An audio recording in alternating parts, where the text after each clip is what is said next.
Welcome to another of WTiN's video interviews. Today I'll be speaking to Aniela Hoitink. She's owner of textile innovation company Neffa and has recently developed a biodegradable dress made from mycelium or mushroom roots, and she thinks that microbiology has a lot to offer the textile industry.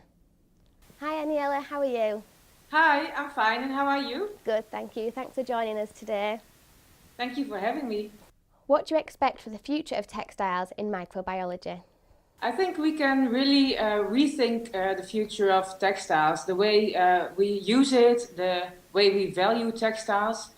And at the moment, I see a lot of people getting interest in using microbiology, like, for example, bacteria or fungi in combination with textiles or replacing textiles. So, yeah, the interest is really getting bigger and bigger. I think we have a lot of interesting things to come up in the future. What's made that interest increase?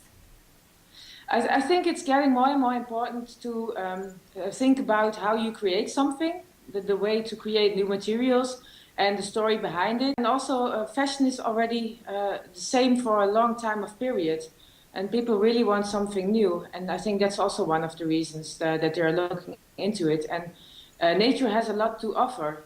For example, people are already using bacteria to print with.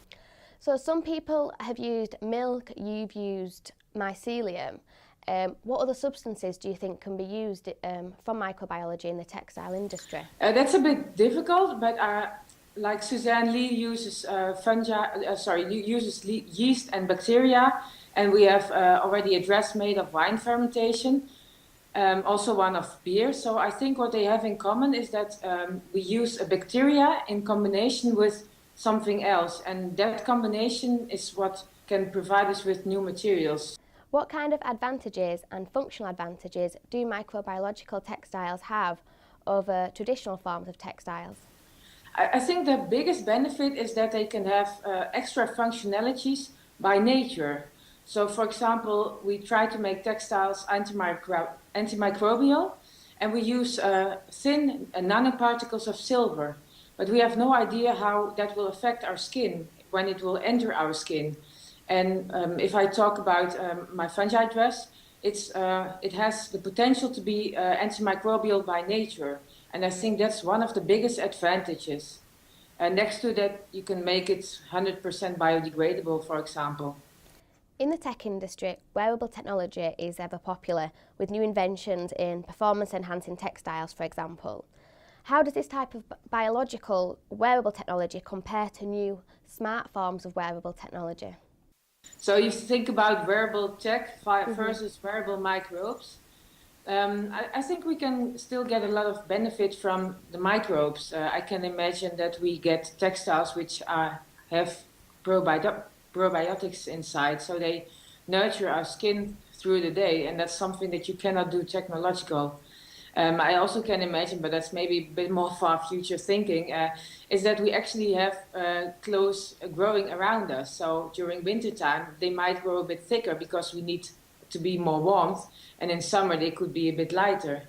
So I think there are a lot of possibilities there which can help us from a different kind of perspective. Do you think that this form of textile could be used in home textiles? Well, actually, my initial idea for creating MycoTEX was to have a curtain for in my old house. I had a flat which was really bad insulated, and there was really a lot of moist, and I had to throw away a lot of stuff because of that moist. So mycelium having this moist absorbing properties, I thought, can I then make a curtain which can absorb all these moist and then keep my garments and keep my stuff in a good condition, and that could insulate at the same time, so I would not hear my neighbors. So yeah, of course I see a lot of things for that. And also I think maybe having textile of fungi would be a bit more acceptable to start with in interior textiles. Do you expect that this type of textiles will ever become mainstream, or is it just a novelty? Well, we have quite a disposable society, and we have to find solutions to deal with that. People want to buy new stuff all the way, And we can, yeah, there are two things that we can do. We can change the consumable behavior and tell the consumer that they should not buy that much, or we can find different materials and keep the consumer at this consumable rate, but then having it more natural, so we don't create that much of waste. And personally, I think that the last one will win, because it's quite difficult to change the mind of all consumers. Do you think it will ever be possible to create these kind of clothes on a mass scale? Yes, definitely. The dress that I created is grown into Petri dishes, and there are already automatic Petri dish fillers, so that would already be one thing.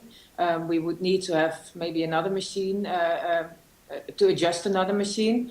And also in the Netherlands, we have a huge industry in mushroom growing, and they grow it already in tanks. So that could also be a solution to look into.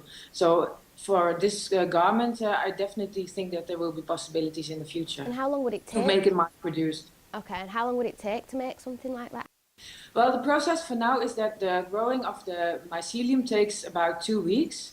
And after that, I marinate it in a liquid, and I put it on a shape. And I think that's the shaping of the garment, so to say, will take about another week. So within 3 to 4 weeks, you would have a real garment. Mm-hmm. Whereas I think about cotton, to grow cotton will already take months. And then you need to transport it, make a yarn out of it, transport it again, most likely, make a cloth out of it, make the garment, and then it goes to the retailer. While this can also be done quite locally. We don't need farmland to do this. How will microbiological textiles help to achieve sustainability in fashion? I think it depends on how we make the microbiology textiles. But for now, like cotton, which I already referred to, is taking up 2.5% of our farmland. So if we get more people on planet Earth, so we need the farmland to create food. So if we can find something that can already be grown in a different way than cotton, we can use those valuable farmland for growing food instead of growing textiles. So I think that's one of the reasons to look different at producing textiles. Yes, and we also create so much waste, and we have to think about how we can deal with that. So maybe we can use in the future bacteria to recreate out of this textile waste new material. So yeah, I think that's one of the biggest uses which we can have for microbial textiles. Okay, super. Thank you for joining us today. Thank you.